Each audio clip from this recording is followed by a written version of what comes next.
নমস্কার, ইউটিউবে ধর্মকথা চ্যানেলে আপনাদের সকলকে জানাই স্বাগত। সামনে আসছে দোল উৎসব। দোল যাত্রার সঙ্গে অঙ্গাঙ্গিভাবে জড়িয়ে রয়েছে ন্যাড়া পুরানোর কথা। হিন্দু ধর্মের মানুষের কাছে এটি একটি ঐতিহ্যবাহী উৎসব। আসলে এর মূল উদ্দেশ্য হলো অশুভ শক্তির দমন, যার জন্য শুকনো পাতা, কাঠ, শুকনো গাছের ডাল এবং এর সাথে ব্যবহার করা হয় কর্পূর, ঘি এবং আম কাঠ। রঙের উৎসব অর্থাৎ দোলের সঙ্গে সঙ্গে পালন করা হয় হোলিকা দহন অর্থাৎ ন্যাড়া পোড়া। হিন্দু শাস্ত্র অনুসারে এই বিশেষ দিনে দুষ্টের দমন করা হয় এবং প্রতিষ্ঠা করার চেষ্টা করা হয় ইতিবাচক শক্তির। এই বিশেষ দিনে পালন করতে হবে কিছু নিয়ম, যার ফলে আপনার সমস্ত আর্থিক কষ্ট দূর হয়ে যাবে। কর্পূরের সঙ্গে ব্যবহার করুন এই জিনিসগুলো, আপনি ফল পাবেন একেবারে হাতে নাতে। নেতিবাচক শক্তি দূর করতে কর্পূরের মতো আর কোনো জিনিসই হয় না। ন্যাড়া পুরানোর দিন এই কর্পূরের সঙ্গে ব্যবহার করতে হবে আরও কিছু জিনিস। আসুন এবার সেগুলো জেনে নেওয়া যাক। কর্পূরের সঙ্গে এই জিনিসটি দিলে দূর হয়ে যাবে আপনার সমস্ত আর্থিক কষ্ট। হোলিকা দহনের দিন রাত্রিবেলা কর্পূরের সঙ্গে গোলাপের পাপড়ি মিশিয়ে যদি পোড়াতে পারেন, তাহলে আপনার কোনোদিনও আর অর্থ কষ্ট ভুগতে হবে না। সব ধরনের সমস্যার সমাধান ঘুরে যাবে এবং সুখ সমৃদ্ধিতে ভরে উঠবে আপনার জীবন। বাড়িতে যদি নিত্য অশান্তি আপনাকে ভাবিয়ে তোলে, তাহলে এর থেকে মুক্তি পাবার একটাই উপায় রয়েছে। পারিবারিক ঝামেলার সঙ্গে সঙ্গে আর্থিক সমস্যা যখন আপনাকে নাজেহাল করে তুলবে, তখন কর্পূরের এই প্রতিকার আপনার সমস্ত সমস্যা সমাধান ঘটাবে। হোলিকা দহনের দিন একটি পাত্রে বিজোড় সংখ্যার কর্পূর নিয়ে তার সঙ্গে সমসংখ্যক লবঙ্গ নিয়ে আপনি পোড়াতে পারেন। এগুলো পুড়িয়ে সারা বাড়িতে দেখান এবং জ্বালিয়ে তা ছড়িয়ে দিন।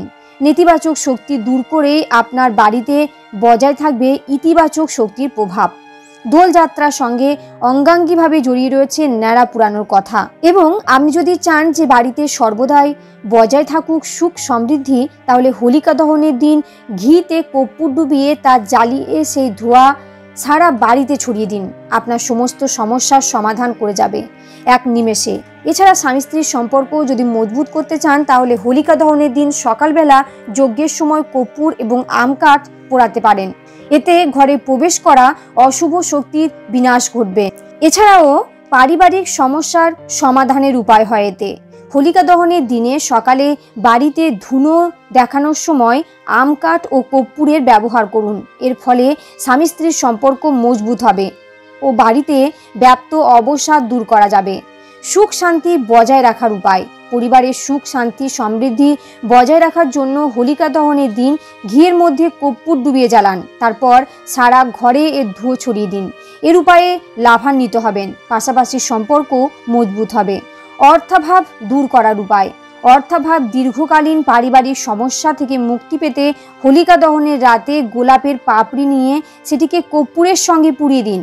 হোলিকার আগুনে এর ছাই বিসর্জন করুন। এই উপায় করলে সমস্ত সমস্যা থেকে মুক্তি পাওয়া যাবে। ইতিবাচক শক্তি বৃদ্ধির উপায়। হোলিকা দহনের দিনে বাড়ির 4 কোণায় কর্পূর রাখতে ভুলবেন না। ঈশান কোণ ও বাড়ির দক্ষিণ কোণে কর্পূর রাখতে ভুলবেন না। হোলিকা দহনের সময়ে সে কর্পূর নিয়ে গিয়ে হোলিকার আগুনে বিসর্জন করুন। এর ফলে পরিবারে ইতিবাচক শক্তির প্রভাব বৃদ্ধি পাবে এবং এছাড়াও হবে ধন বৃদ্ধির উপায়। হোলিকা দহনের দিনে 5টি কর্পূর ও 1টি জবা ফুল লক্ষ্মীকে নিবেদন করুন। তারপর সেগুলিকে লকারে বা টাকা রাখার স্থানে রেখে দিন। 11 দিন পর এই কর্পূর লকার থেকে বের করুন এবং লবঙ্গের সঙ্গে পুড়িয়ে দিন। এই উপায়ে বাড়িতে ধন আগমন হবে। আপনারা তাহলে এই ভিডিওটির মাধ্যমে জানতে পারলেন যে হোলিকা দহনের দিন কি কি করা যাবে এবং কি কি করলে আমাদের পারিবারিক শান্তি সুখে সমৃদ্ধিতে ভরে উঠবে। তাহলে সকলেই ভালো থাকুন, সুস্থ থাকুন। নমস্কার।